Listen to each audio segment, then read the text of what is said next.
নমস্কার বন্ধুরা, কাকুলিস কিচেনে আপনাদের সকলকে স্বাগত জানিয়ে আজকের রেসিপি শুরু করছি।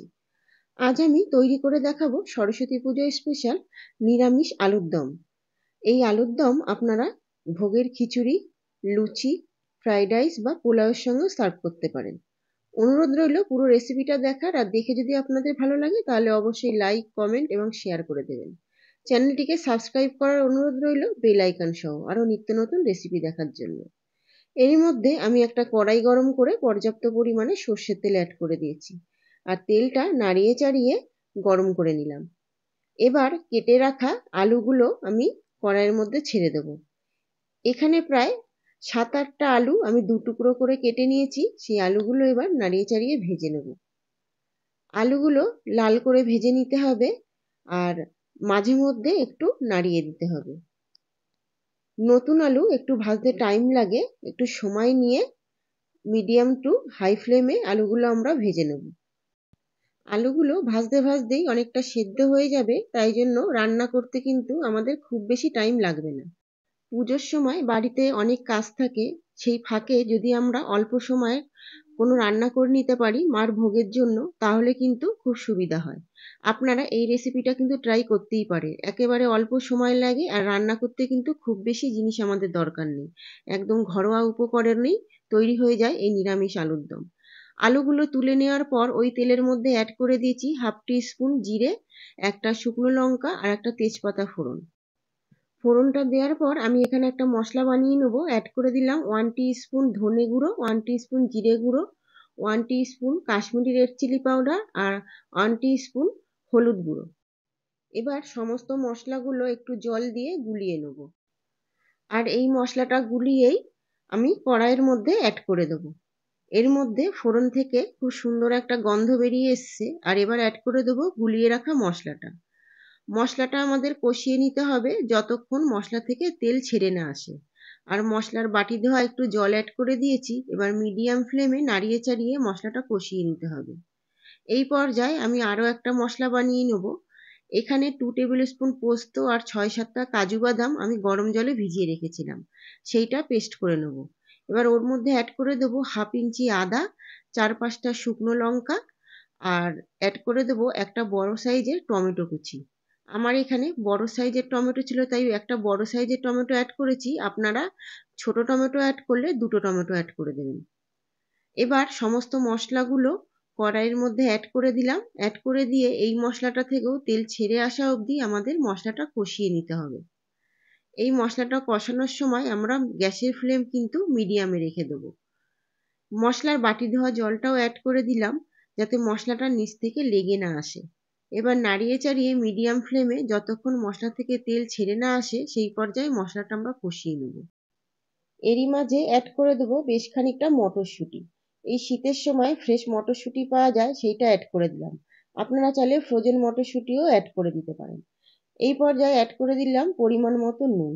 এবার নুনটা দিয়েও খুব ভালো করে নাড়িয়ে চাড়িয়ে মশলা থেকে তেল ছেড়ে আসা অবধি মশলাটা আমরা কষিয়ে নেব।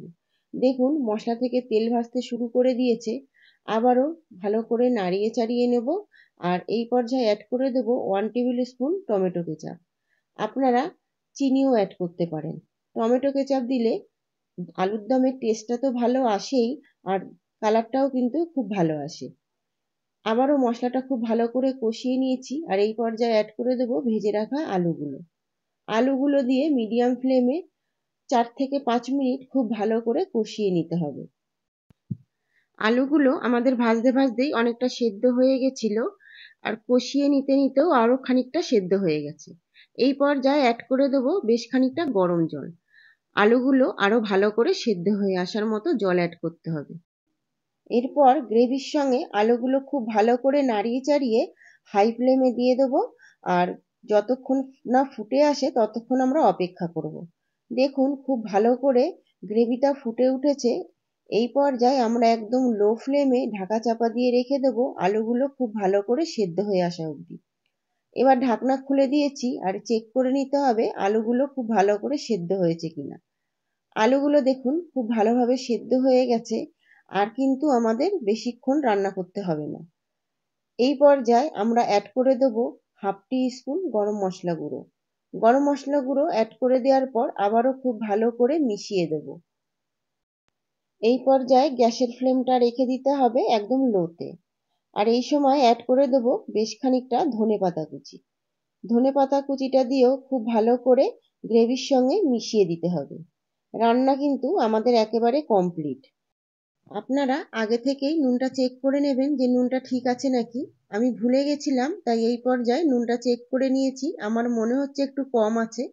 আমি এই পর্যায়ে অ্যাড করে দিলাম নুনটা। এবার ভালো করে মিশিয়ে দিয়ে আবারও গ্যাসের ফ্লেমটা মিডিয়ামে করে দিয়েছি। আর একটু ভালো করে ফুটিয়ে নিয়ে কিছুক্ষণ রেখে দেবো।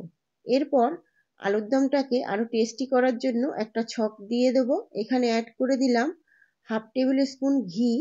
আর ঘিটা মেল্ট হয়ে গেলে এখানে অ্যাড করে দেবো 1/2 teaspoon Kashmiri red chilli powder আর অল্প পরিমাণে হিং। এবার সমস্ত জিনিস খুব ভালো করে গরম করে নিয়ে এবার এই মিশ্রণটা আমরা অ্যাড করে দেবো আলুর দমের মধ্যে। এইটা দিলে পরে কিন্তু আলুর দমের টেস্টটা আরও খুব সুন্দর আসে। হিঙের গন্ধটাও খুব ভালো আসে। দেখুন আমি এইভাবে আলুর দমের মধ্যে মিশিয়ে দিলাম। এই পর্যায়ে গ্যাসের ফ্লেমটা আমি কিন্তু বন্ধ করে দিয়েছি। এবার খুব ভালো করে এই মিশ্রণটা দিয়ে আমরা নাড়িয়ে চাড়িয়ে নেব। আর এইটা দেওয়ার ফলে আলুর দম থেকে কিন্তু খুব সুন্দর একটা গন্ধ আসবে।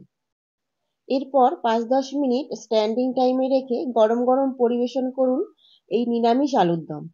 আপনারা ভোগের খিচুড়ি, লুচি, ফ্রাইড রাইস বা পোলাওয়ের সঙ্গে এটা সার্ভ করতে পারেন। খেতে কিন্তু খুব ভালো লাগে। একবার অবশ্যই বাড়িতে ট্রাই করবেন। আর কমেন্টের মাধ্যমে জানাতে কিন্তু ভুলবেন না রেসিপিটা আপনাদের কেমন লাগলো। আমার যে সমস্ত বন্ধুরা চ্যানেলটিকে এখনো সাবস্ক্রাইব করোনি তারা অবশ্যই চ্যানেলটিকে সাবস্ক্রাইব করে দিও। আর ফেসবুক থেকে যারা দেখছো তারা অবশ্যই ফলো করো।